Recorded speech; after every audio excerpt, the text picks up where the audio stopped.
De manera que si hay intereses económicos e incluso militares que pretendan dividir las sociedades y polarizarlas en enemigos y adversarios, como estamos viendo en muchas sociedades que por medio del insulto, del maltrato, de la descalificación al adversario, dividen y polarizan las sociedades en un enfrentamiento radical. Ese es el peor enemigo de la democracia. Tenemos mucho que hacer en defensa de la democracia. Yo creo que en este momento es un momento de amenaza a la convivencia pacífica y de amenaza a la democracia. Se han ensayado sistemas alternativos. Se ensayó los regímenes socialistas, producto de la Revolución del 17, de la Segunda Guerra Mundial, etcétera, y fracasaron.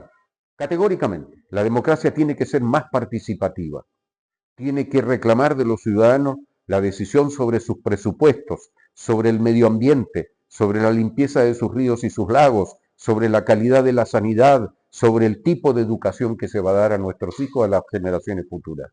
Cuando se dice que los jóvenes, y yo discrepo fundamentalmente de esta idea, que no tienen interés, que se desinteresan, que no participan, es posible que en algún sitio se dé, pero los jóvenes quieren participar. En España, por ejemplo, los jóvenes están leyendo más que nunca. Quieren participar. El problema es de la política o lo político, porque se ha desentendido de los intereses del conjunto de la sociedad. Se ha convertido en una especie de sector, élite, gobernante, burocrático, administrativa. Estoy con el doctor Darío Villarroel, quien nos ha acompañado en este programa de 2 semanas eh, de derechos humanos en el terreno Europa 2024. Y doctor, quisiera primero que nos compartiera pues, su visión sobre lo que escuché, no sé si de usted o de alguno de los profesores, esta concepción pedagógica en el terreno. Sí, la verdad agradezco esta conversación. Creo que es muy importante que nosotros traslademos a quienes nos escuchen nuestras impresiones. Hacer jornadas de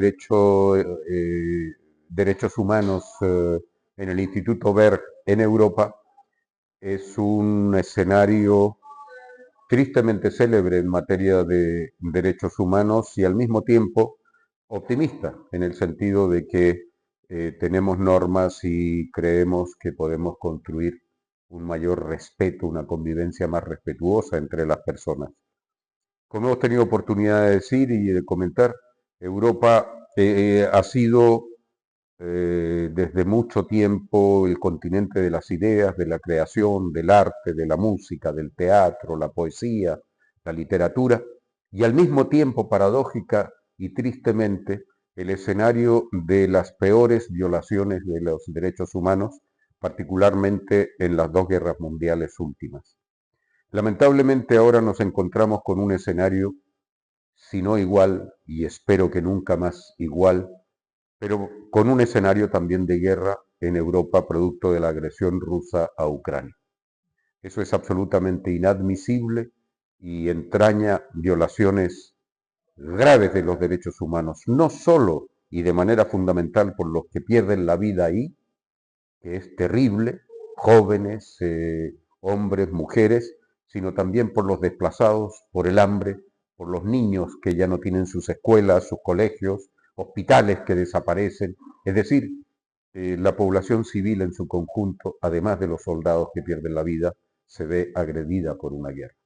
De manera que en este escenario, hacer rememoranza de los derechos fundamentales, reafirmar nuestro compromiso con el respeto de los derechos fundamentales, a mí me parece un principio insoslayable de nuestro comportamiento. ¿Qué está motivando este escenario tan complejo, doctor, que, como lo han advertido ustedes durante todos estos días, pues debe encender los focos rojos? Es decir, estamos creando, ustedes lo han señalado, un caldo de cultivo similar a lo que se enfrentó, se vivió previo a la Primera Guerra Mundial y previo a la Segunda Guerra Mundial. ¿Qué es lo que está propiciando esto? Así es, yo comparto el criterio que acaba de mencionar en orden a que algo está pasando en este momento, porque no solo tenemos lamentablemente la agresión rusa a Ucrania, tenemos esta terrible guerra y masacre en la banda de Gaza, Israel también, la masacre contra 1.200, 1.400 personas israelíes, es inaceptable de cualquier punto de vista y debe ser objeto de condenación tajante. Eso no justifica las masacres posteriores.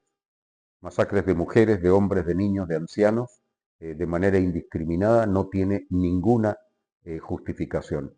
Ahora bien, y paralelamente escuchamos que hay bombardeos de Pakistán a Irán, que el Líbano también se ve involucrado, que Djibouti, que Yemen se ve también involucrado, que el comercio mundial puede sufrir consecuencias bastante serias.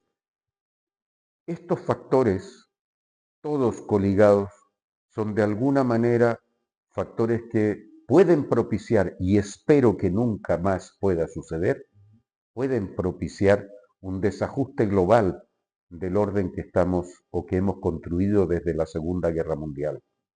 Esto sería muy grave, que estos hechos aparentemente localizados en puntos distintos pudieran desencadenar enfrentamientos mucho mayores. ¿Por qué se producen?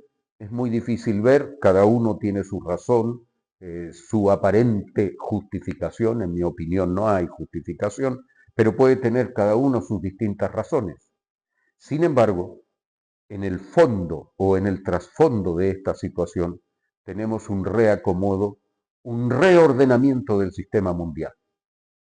Reordenamiento en el que China reclama una posición más preponderante en el orden mundial, financiero, económico, cultural incluso, en el que otras naciones como la India reclaman también un puesto en el escenario mundial a partir de su población, a partir de su importancia geopolítica, y así suma y sigue Brasil otro tanto, Sudáfrica quizás también, y Rusia a su manera, injustificable, pero algo está sucediendo en este reordenamiento.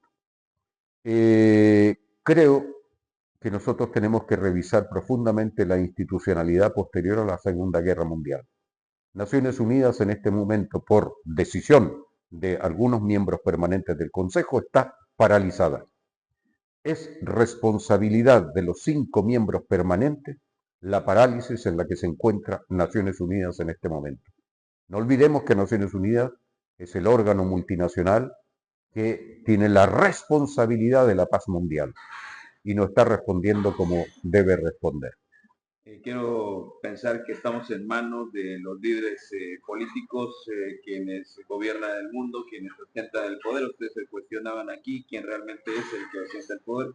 Pero quisiera, aparte de conocer su reflexión de eso, preguntarle, bueno, y una persona que nos ve en México, en cualquier región de nuestro país, o en cualquier región de Latinoamérica, en cualquier región del mundo, ¿qué puede hacer?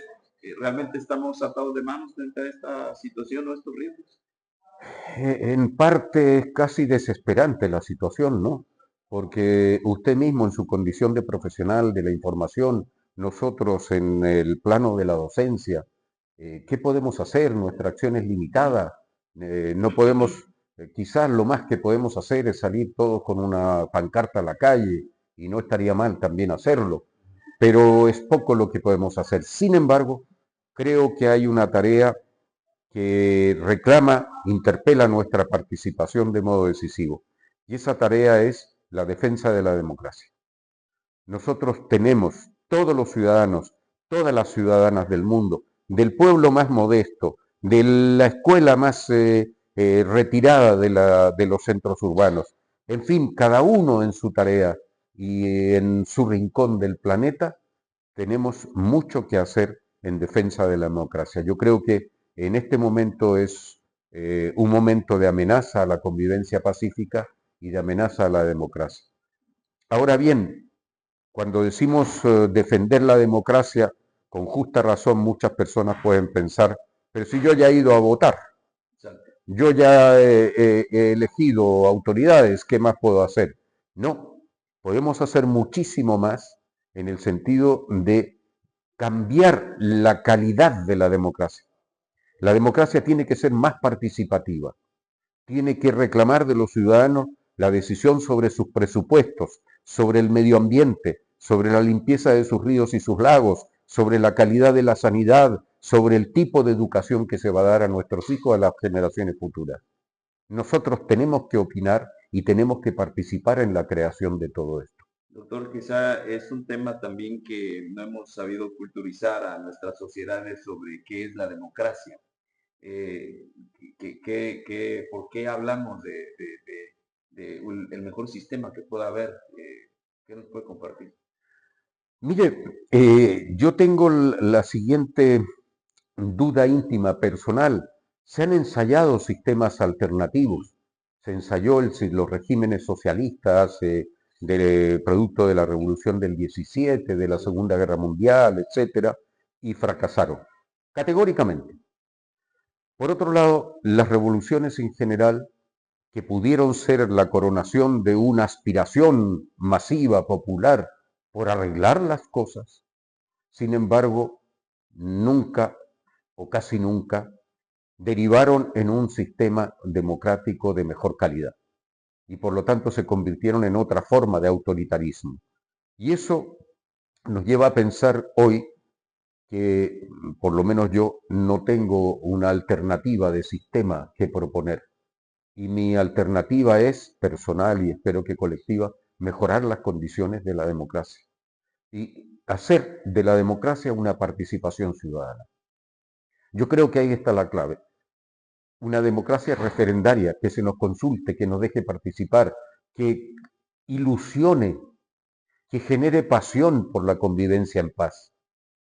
Porque si no le damos a los jóvenes esperanza, no le damos a los jóvenes ilusión por un mundo mejor, entonces estamos siendo de antemano derrotados.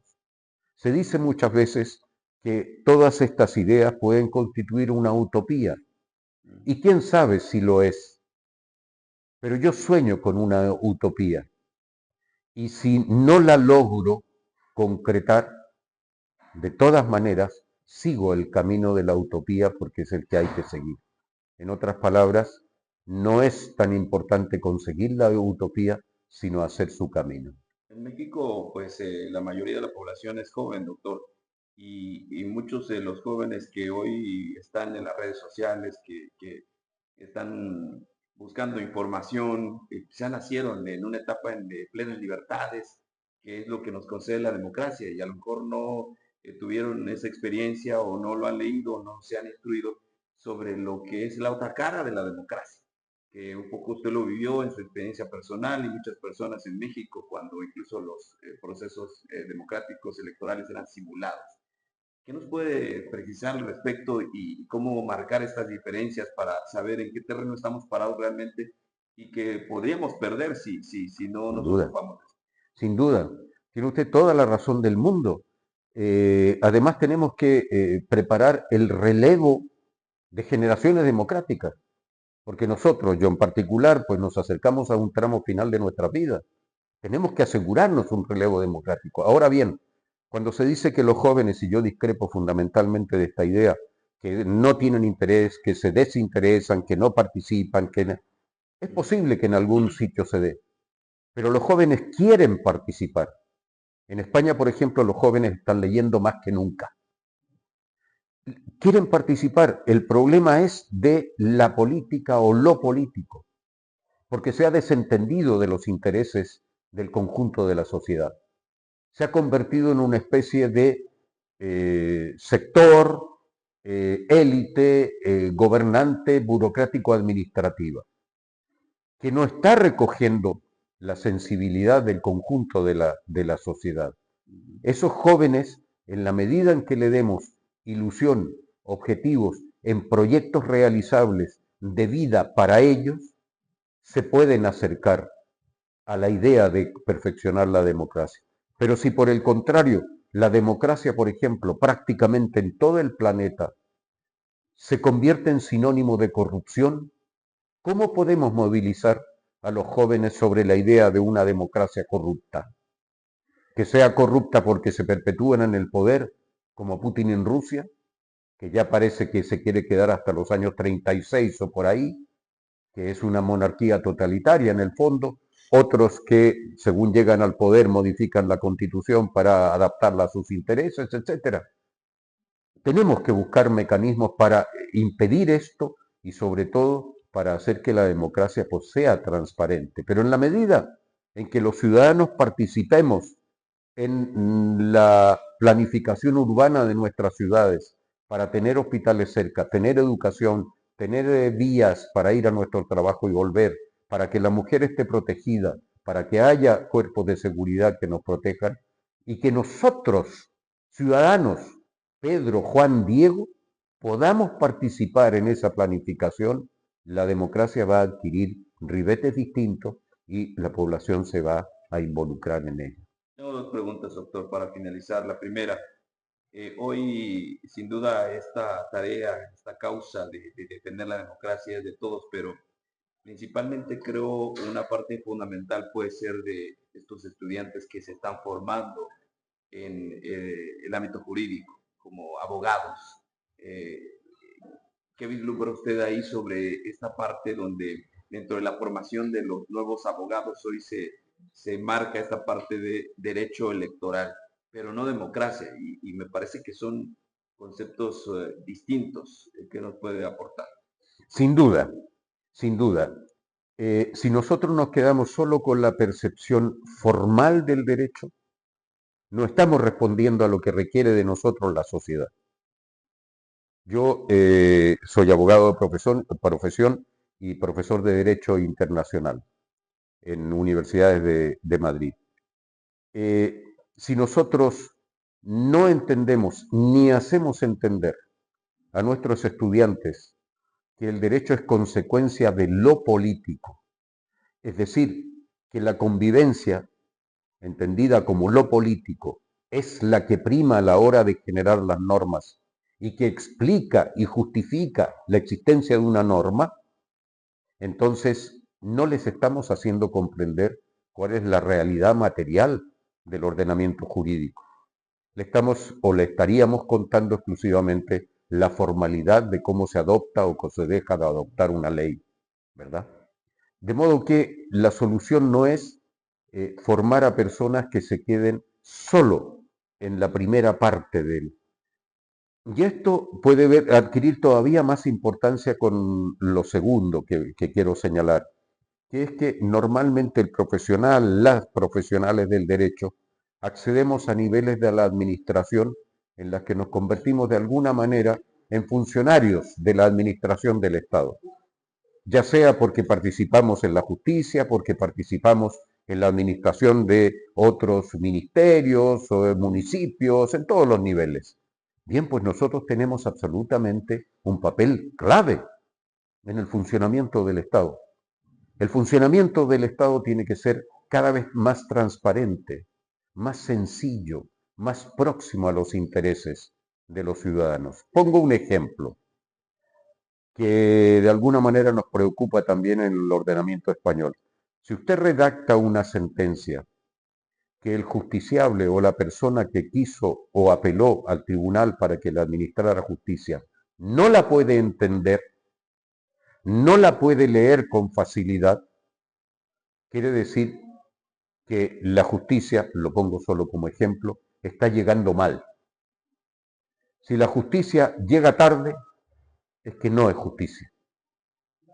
Y si además, en algunos casos, como existen lamentablemente, hay justicia corrupta, definitivamente no cumple su papel.